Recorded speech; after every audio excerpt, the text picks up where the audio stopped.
Assalamualaikum dan salam sejahtera murid-murid.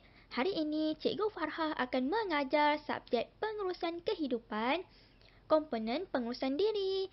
Tajuk pembelajaran hari ini adalah makanan seimbang. Murid-murid tahu tak apa yang dimaksudkan dengan makanan seimbang?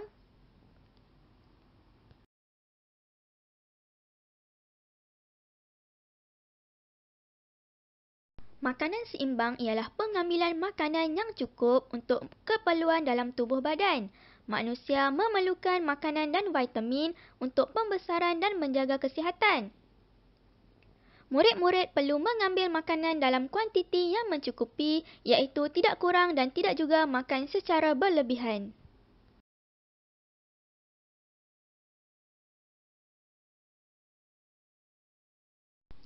Apa yang murid-murid perlu makan dan berapa yang murid-murid perlukan setiap hari untuk memastikan murid-murid makan makanan yang seimbang?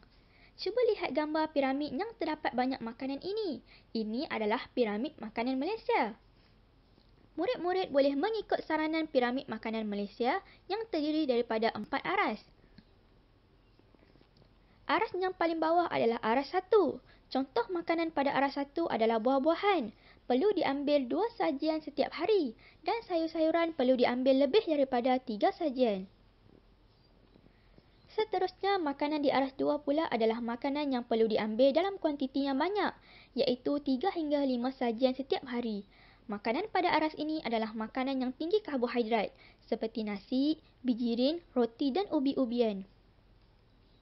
Karbohidrat adalah sangat penting kerana membekalkan sumber tenaga utama kepada tubuh badan.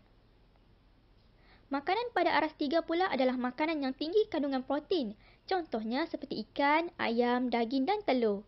Perlu diambil 1 hingga 2 sajian setiap hari. Makanan susu dan produk tenusu pula perlu diambil 2 sajian setiap hari. Makanan pada aras 3 adalah makanan yang perlu diambil dalam kuantiti yang sederhana. Puncak piramid adalah makanan yang perlu diambil dalam kuantiti yang sedikit. Contoh makanan pada aras 4 adalah lemak, minyak, gula dan garam.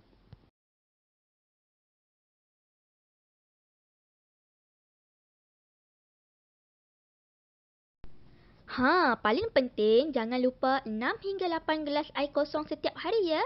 Air sangat penting untuk membantu mengekalkan metabolisme badan yang baik. Ini bermaksud minum air dapat membantu proses di dalam badan berlaku dengan baik, seperti senang nak buang air kecil dan air besar.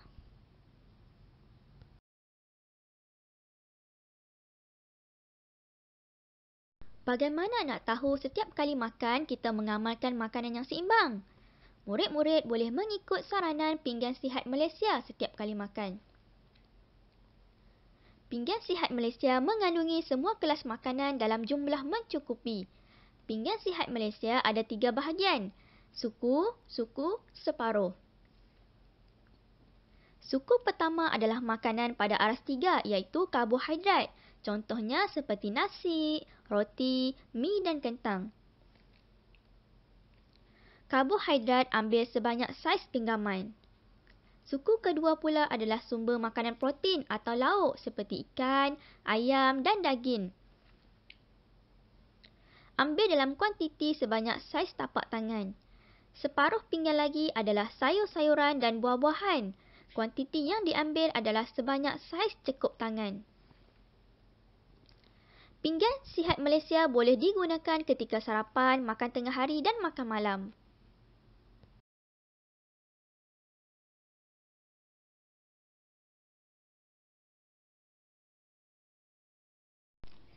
Kenapa pentingnya mengambil makanan yang seimbang?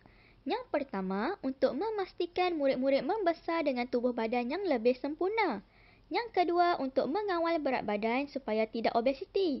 Ini bermaksud murid-murid tidak terlalu gemuk supaya dapat buat aktiviti harian dengan baik. Yang ketiga, supaya perkembangan mental seseorang tidak terganggu. Kekurangan zat makanan yang tertentu boleh menjadikan mental seseorang itu tidak cukup cerdas atau mudah letih.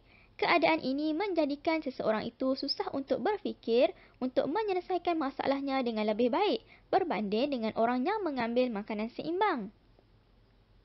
Dan yang keempat, keperluan vitamin yang cukup ini menjadikan tubuh badan lebih kuat untuk menghadapi sebarang jangkitan penyakit dan tidak mudah untuk jatuh sakit.